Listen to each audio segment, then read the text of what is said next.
All right. Good morning, everyone. We're back for the second installment this morning. What we want to talk about here on this on this is what we are seeing now in Oklahoma as it relates to our medical marijuana program is very, very concerning, especially when you look at how Oklahoma is a state where a majority of our leaders, hold themselves out to hold conservative values. We saw in the governor's State of the State address that so much of it was dedicated to talking about, hey, we want to have a business friendly environment. We want to be the most business friendly state. And we've got these values that we hold to, and a lot of folks in the medical marijuana industry also share a lot of those values, especially when it comes to you know a lack of overburdensome regulations. Regulations, high taxes, those things are what are considered conservative values in our state. And in what folks have got to understand is that, especially when it comes to cannabis, that it is so important that we hold to those values to keep our industry competitive against the illicit market. It's just that simple. And so, what we're concerned about and what we want to talk about here is how some of those things some of those principles seem to have just been completely abandoned by state leadership. We want a business friendly state unless you're cannabis. We want low fees, common sense regulations unless, you're cannabis. And then in that case, it's it's just kind of out the window, and those principles seem to have been abandoned. And what we've now hit a point where we've got a bill that is 3279, House Bill 3279, that was carried by Humphreys and now has pay on and is carried by Shane Jett in the Senate. And what is really important to note here for all Oklahomans, is that this bill, it's we call it the crypto bill, but what it basically is it is a cashless payment system and business monitoring system that can apply to any business. And the way that this thing is set up, it very much could apply to any business and would basically represent the state taking over your business. Now, why are we talking about this over here on in the medical marijuana world, and it hasn't been talked about yet otherwise? Well, the reason that we are concerned about it is because our industry would be the guinea pig for this. We would be the guinea pig, but this bill applies to potentially all businesses. Could apply to oil. It could apply to cattle. It could apply to anything where you have the state monitoring and making sure and setting up a system where they govern your inputs and outputs, and they have a cashless system where cash could no longer be utilized for transacting business. This is massively, massively problematic. Massively problematic. And so, sorry about that, y'all. We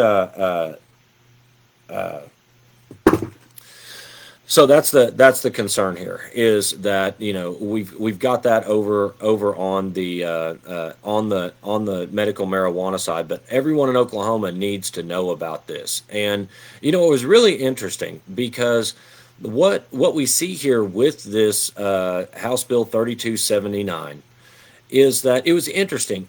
Over the summer in the interim studies, Senator Jett had a study, and in it, he went on about his concerns about what he identified as Chinese grows, illegal grows operations that were in his district. And we know that multiple bad actors of multiple nationalities had set up shop here. But, that's what Senator Jett's concern really seemed to be fixated on. And he went so far as to say that that he was concerned that these Chinese grows were a setup by the Chinese government to implant operatives in our state, and at some point in time they could launch a electromagnetic pulse device to crash our electrical grid, at which point the Chinese nationals from these grows would then come out and somehow take over Pottawatomie County. And I think he even said that they had Faraday cages installed in their grows so that they wouldn't be hit by this EMP weapon. Well, look, I get the concern about organized crime in our state. I mean, obviously there's been a lot of that. And there's that's enforcement has come on now, and that's going the opposite direction. But let's circle back to this. Why does this relate to crypto? Why did I just tell that story? Because Senator Jett is carrying a bill now that is basically a Chinese or a socialist type of government setup where the state controls your business, telling you what you can grow, what you can't grow, or what your input should be, what your output should be. And the scary thing for everyone in Oklahoma is that this could apply to any business. And so we'd be the guinea pig. The thing to know, this crypto system that they're talking about putting in place has not been tried anywhere before. This is a system where we would be the guinea pigs. We've seen in our industry how hard of a time our regulators have had simply with keeping a call center open, simply with implementing a seed to sale system that would be far less complex with this. There are huge amounts of problems in this bill. It puts in state law that this company would have no liability if they had problems. There's no recourse that we would have. I mean, at the end of the day, if you want to really get into it, this is a situation where if this system goes into place, you cannot buy or sell a product without having a chip, without having a card. For those in Oklahoma that are familiar with the Christian faith, I mean, at the end of the day, you couldn't describe this as anything short of than the mark of the beast bill, because that's what we're looking at here. It's just a wholly bad bill. Now, I understand that some folks have been making calls on this, and they've been told, well, it's optional. You don't have to do it. That is not the case. That is absolutely not the case. We've had to read it a couple of times and need to read it again to find. I mean, and you could write a book on what's wrong with this bill. And the thing is, where they're getting that, and I talked to a legislator last night, and they said, well, it says that OMMA may implement this as opposed to shall implement this, and therefore this is optional. You don't have to. So what they're doing here is they're saying OMA may do this. Well, at the end of the day, what are we supposed to do? Okay, so they pass the bill, and then we've got this hanging over our heads that some point in time, at some point in time, OMA may do this, and then they've got to come up with regs. If it's done, it's done. You know, OMA, OMA is making progress in enforcement, but at the end of the day, they are nowhere near having the capacity to do this. They are nowhere near the capacity to do what some of the other bills out there have that would, by reporting utilities or so on and so forth, that they would be able to tell us from a tower downtown how much product we should be growing based on their data. They're just nowhere near ready for so much of that. They've got the tools in place. They just need to keep doing what they're doing at this time. you know.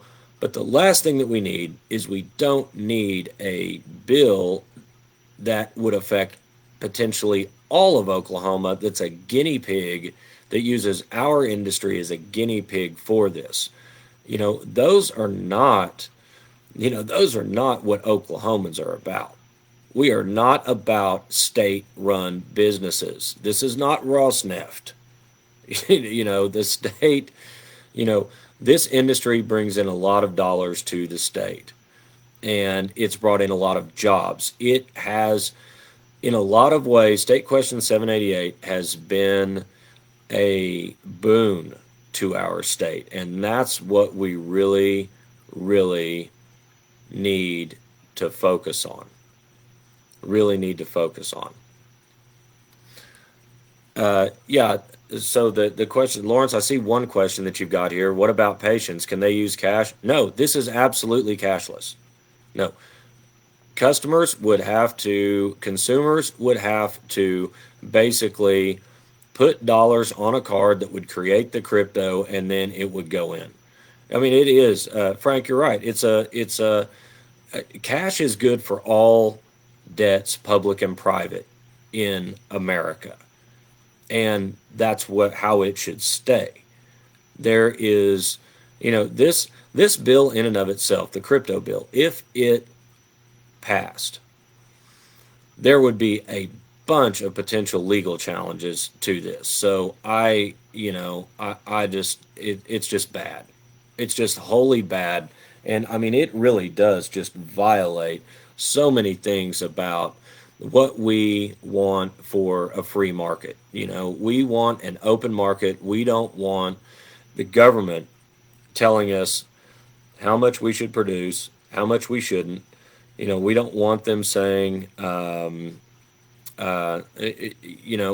that's a real good point there. That's a real good point there, Jody, is that I don't think what the state realizes here is that if they had a system like this, that it would absolutely crash the legal market in Oklahoma. I'll tell you this right now, I'm personally not signing up for crypto and being forced to use that to go and purchase into dispensaries. And there's a whole lot of us that won't. There's a whole lot of us that'll just basically say the heck with it, and you will wind up seeing a complete resurgence of what you call the black market. And it will be at a scale that it will not be stoppable by the state. You won't have enforcement. So the state, if you created this un-American system, we're not going to comply with it.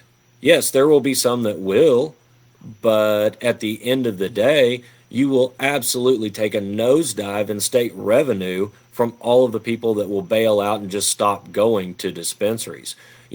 It's just not that easy for everyone to check in and use crypto to, make their purchases, much less in a closed loop system like this. So, Jed, while you're asking questions, or answering questions rather, Brittany from Sapulpa actually just called me and said that a couple of different legislators have called her and said they thought that they were just simply making crypto an option for this. And I think it would be clarifying for everyone to Okay, understand. gotcha. Okay, yeah. So we're going to get a point of clarification here. Let's talk about this. Let's talk about this in the frame, the crypto bill. Let's talk about where it is in process, folks. Let's get some. I want everyone to be aware of what we've got here. So right now, this crypto bill passed the House. Right now, I want everyone to understand something. There is a huge degree of probability that the majority of the folks that voted for this were sold a bill of goods. They could have been told on the floor, "Hey, this creates banking for cannabis. That'd be great." And everyone's like, "Yay, banking for cannabis. We're doing something good." In reality, they were sold a bill of goods. The reality is that 99% of the people that voted on this bill probably did not read it. That's just the facts. And so here's where it's at in process. The good news is that this bill, 3279, has moved forward with title stricken. What that means is that this bill now has to go to the Senate. It's got to go to Senate committee. If it gets out of Senate committee, it's got to go to the Senate floor for a vote, where it would have to have a title put back on it. That being the case, that's a change to the bill, so it would have to go back to the House for another vote, which means that the House, if the Senate decides to go with this wholly un American bill, then the House would have a opportunity for a redo, and I would hope that they would vote it down. This is an amazingly complex bill. For what it's worth, for what it's worth, in a sense, it's actually an extremely well written bill. It is way too well written of a bill to have, been written. And no disrespect to the analysts, but I mean, this thing was obviously put together by folks that really, really know a whole lot about this, and have got and have got it together, and have probably got the program that they want OMA to put upon us and be that test run for the rest of the state. You know, so in fact, the reality is that this bill, just so y'all know, is being pushed by current and former elected officials. The potential for corruption here is really, really great. There is a whole lot of problems with this. And so, in transparency, what I'm willing to say this morning is that we actually know a whole lot about this bill. We had heard that it was coming. We've seen it in interim studies, but we'd also heard that this wasn't going to go anywhere. Well, it's obviously gone somewhere. But what folks need to know is, again, call your legislators on this. If they tell you that, oh, well, it's optional, or we believe it's optional, say it is absolutely 100% not an optional situation if OMA wants to move forward. And then from there, any other, this can apply almost to be applied by the state to almost any business across the board. So what I'm saying here is understand that our House members may not really have understood what they were voting on. It happens far more than what we would like for it to. But, when we're calling those reps back and just say, hey, you really, really need to look at this. And, I'm going to point something out. One of the things that we heard from the governor in the state of the state, and I've heard out on the trail when legislators are talking about the initiative petitions we have, they say, well, folks, you really need to read this before you vote on it. Well, you know what? The same damn thing applies. It really does. Before you, vote on something, you would like to think that you understand what's in it.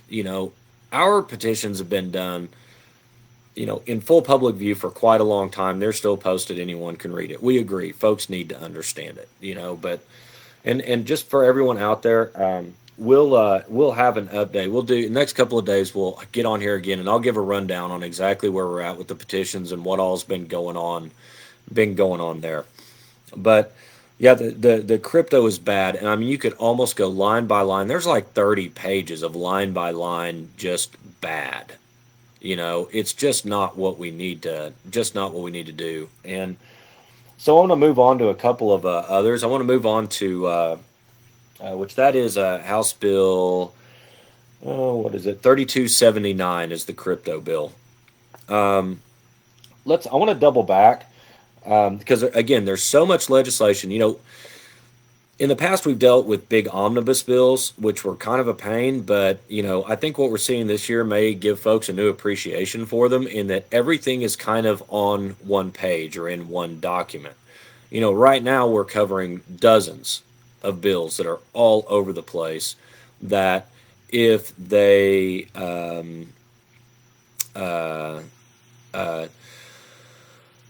it's a whole lot to track, and depending on what combination gets passed, it could have multiple different effects. So anyway, I want to move back over and I want to talk about a few points real quickly on House Bill 3208, which is the moratorium bill, the license moratorium bill. And here's a couple of things. I'm just going to keep this short because we've got folks from what I'm seeing, the majority of the community is against this. We've got a lot of folks in the industry that, you know, it wouldn't hurt their feelings if there was a moratorium, but it is definitely watch what you ask for. You just might get it. If the moratorium passes, what makes you think it would ever be lifted?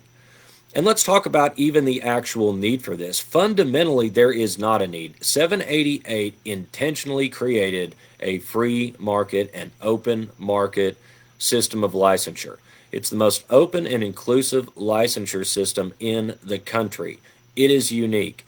It is what those conservative values that Oklahoma, the majority of Oklahoma politicians, espouse are those values.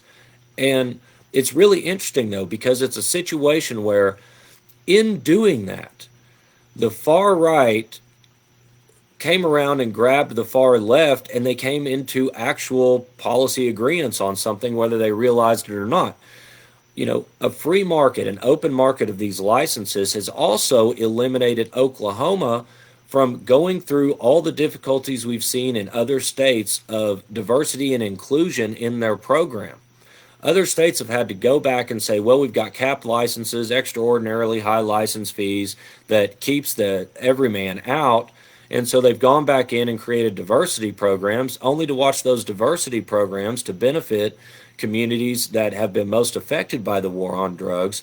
They've seen those programs subverted because of predatory lending practices and other ways that, the big MSOs would find ways to then take over those licenses. In Oklahoma, our license system is built to be a free and open market and to provide opportunity to anyone who wants to make the investment.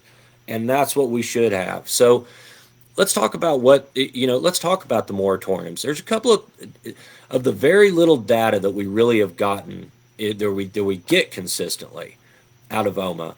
One part of it is the license numbers, the license counts. So let's talk about a couple of things. First thing, the free market is working with these licenses on dispensaries. Anyone notice that the number of dispensaries, about 2,200, has been basically static for the better part of a couple of years? Why is that? The reason is that available leasable space for dispensaries has been utilized. There's really not a lot more out there. If you've been out trying to open dispensaries, you've probably found that out. And so what we have here is a natural market force. Available leasable space has actually capped the number of dispensaries in our state. If you put a moratorium on dispensaries now, on those licenses, it reduces flexibility for businesses to be able to say handle sales of those businesses. We've got transferability. We see a lot of, especially with grows, but with dispensaries and processing licenses and locations, There is consolidation going on. And what happens is that if you now put a moratorium, it will basically start to affect, deals that are in place right now. The simple fact though is we have a set number of dispensaries at this point simply because of market forces. It worked. There is no moratorium needed. There is absolutely no reason to put a moratorium on dispensaries whatsoever. Processors are also very similar.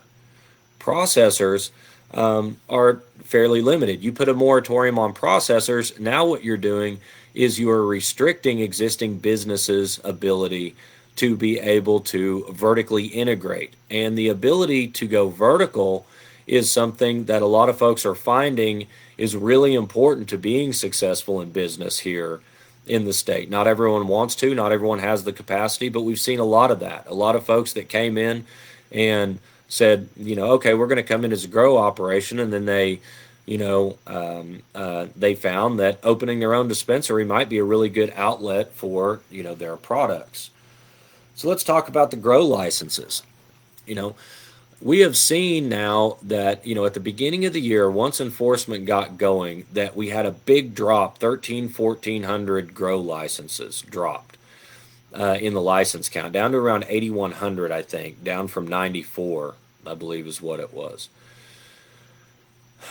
What you're seeing here is you're seeing a few factors, obviously. And I'm just going to, this is a big conversation. I'm just going to kind of touch the overview here. And that is to simply say that, yes, we've got a certain amount of market saturation, but that is where that is the market. You let the market make itself. For example, when we talk about agriculture, when we talk about cannabis as agriculture, farmers get to look at the price of a commodity crop such as soybeans or corn or wheat or cotton, and they're able to say, well, the market's down on that. The market's down on soy this year. I'm going to plant corn. It's down on corn. I'm going to plant soy. And so farmers are able to make those commodity-based decisions based on what the market's doing. And it's one of those deals where, a lot of growers may scale back this year because they want to, not have to hold as much product. We got to let the market sort itself out. And I think another thing that we're going to see here is as enforcement comes more and more on board, and we see a lot more inspections start, happening, I think that we are likely to see, license numbers drop. We don't really know yet just how hard OMA is going to come. They've got the power, they've got the ability to fine us out of existence if they started nitpicking. I think it's going to be really interesting to see, and I don't think that anyone truly knows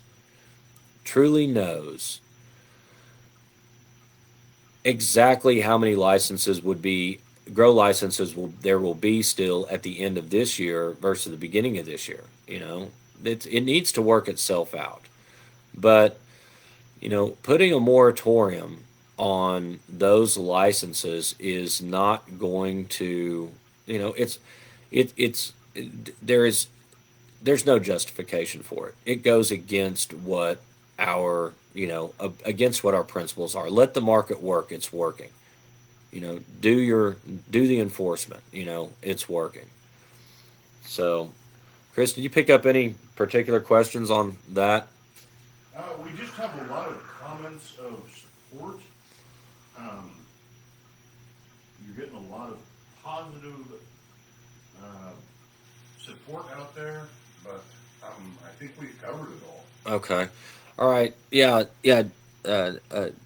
John. Yeah. I see. Yeah. And you strike a real thread there. I mean, at the end of the day, here's what it comes down to: the market for cannabis is here. It has been here, and it's going to be here. The question is who is serving that market.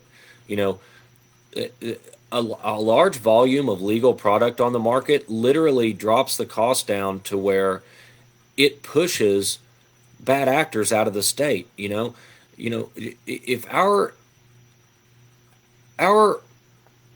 regulators need to really, and our lawmakers especially, you guys really need to consider that those values, the free market values, when we can do this openly, we can compete. When we don't have burdensome regulations, when we don't have, high fees, we can compete and literally um, um, push others out of the market legitimately. We can push the bad actors out.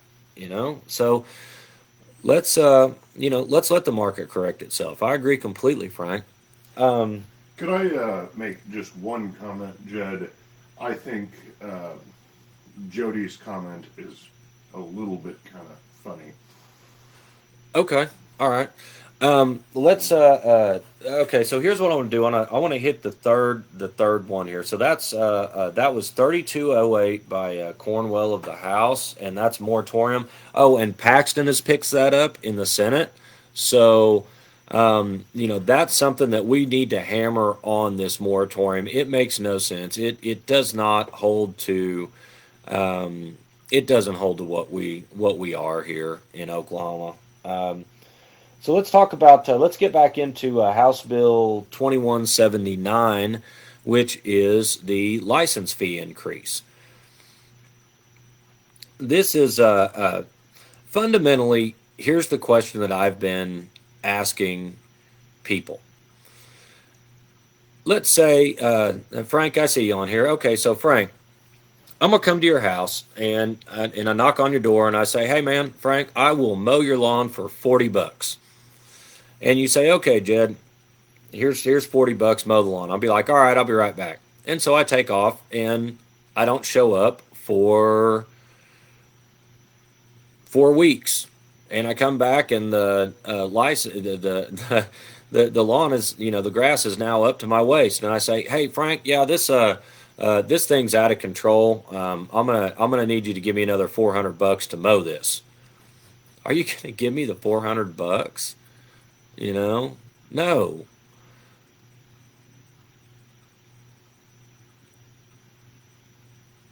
It doesn't make any sense. OMA has enough money. They ran in excess of a $60 million revenue surplus above and beyond what they needed last year. And they've had the money to do their job of enforcement. Why do they need more money? If you're hired to do a job and you don't show up for work, and then you come back and ask for a raise after not doing your job, are you going to be anything short of fired? It makes no sense. It makes no sense. You cannot say that OMA needs that revenue for enforcement. They just need to do the job. And again, they've started to, and it's a good thing, but they've still got a lot to do. The So the question is why? Why? And if we were in a situation here where, say, the state was going broke, like, I mean, really legitimately needed the revenue, and they were, needing to raise revenue, raise fees, raise taxes, whatever, across the board, they might have maybe kind of a case. But this year, there is also a push to again lower the state income tax rate, and that's a conservative value. That's taking that burden off of people. But the point is, they've got excess revenue from our program. They've already got the money there. They're cutting taxes on everyone else. Why are we randomly the one industry that they're looking to jack up license fees on? Now, Fat Gattor's got this bill. To his credit, they've been, folks up there have been listening, and they've cut the number in half of what the increase would be, but it's just not needed to begin with. And I think everyone really needs to realize on this, as you're making phone calls and you're talking about this, that this is predominantly being pushed by the governor. So on these bills that we have here, especially the ones that we're talking about, the crypto bill, the moratorium on licenses, the increased license fees. Don't just stop at calling your legislators. Y'all need to, we need to be calling the governor's office as well. So put them on the list. They need to hear all about it as well. And if they say on crypto, well, it's optional. No, that's not an accurate description. If they say on a license moratorium, well, licenses are out of control. No, they're not. Dispensaries are static. Processors are relatively static. Grow licenses are coming down. It's just a violation of the free market. And if they say that we need to increase fees to pay for X, Y, Z, which they have been. I mean, we've heard that reply from. I think we got that reply from someone out of Shane Jett's office, Senator Jett's office, Mister Crypto.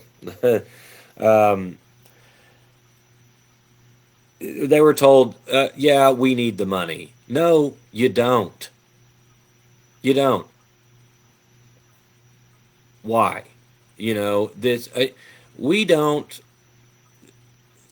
We don't need any more additional fees on us. It is rough enough right now for our industry. Um, so I'm just going to leave it at that right now. We're going to come back. We're going to come back over the next few days, and we really appreciate everyone that takes the time to tune in. There are a whole bunch more of this. We haven't even gotten into the Senate bills yet. We haven't even gotten into those yet.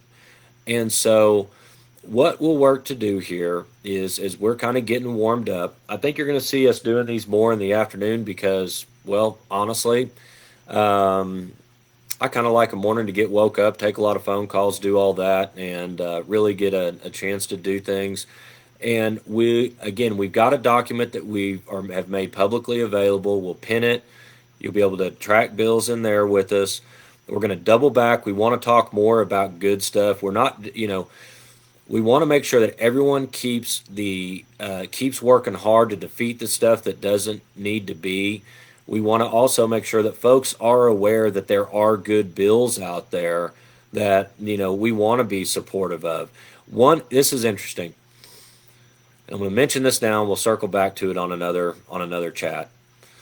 Is that Fett Getter,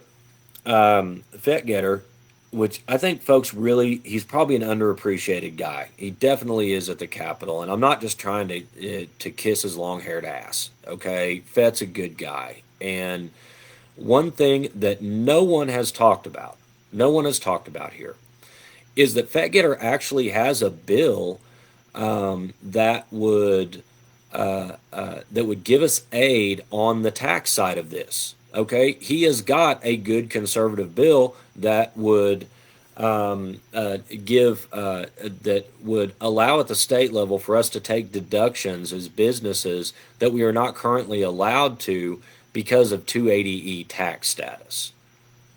So there's some good stuff out there. Again, ORCA is here to provide for advocacy and education. We'll have an update on where we're at with the petitions. That's a huge part of what we're doing and what we got going. But given so much that's going on, we're just going to keep banging away at it, and if we're going to ask you to be relentless, in supporting our community and supporting our state, then we should be as well.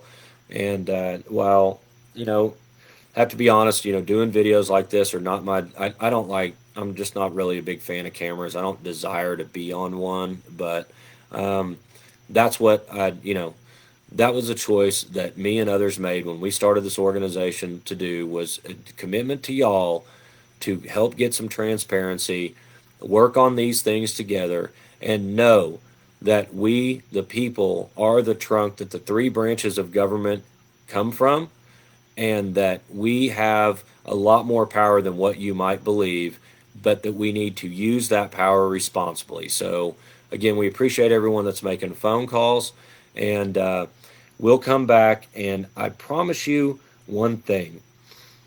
We will continue to work to be able to do additional updates and rundowns as concisely as possible as we whittle this pile down. Your time is precious. We value it. Thank you so much for hanging out with us here for a little bit. Questions, comments, we're going to be going back through that. We'll double back on it. You know, these conversations do affect what happens with these bills. There is room for improvement. There is room to get rid of the bad ones. There's room to improve the good ones.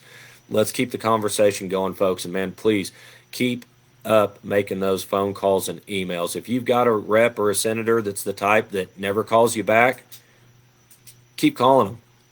Call them once a day. You know, keep the pressure up. All right. Y'all have a great day. Thank you.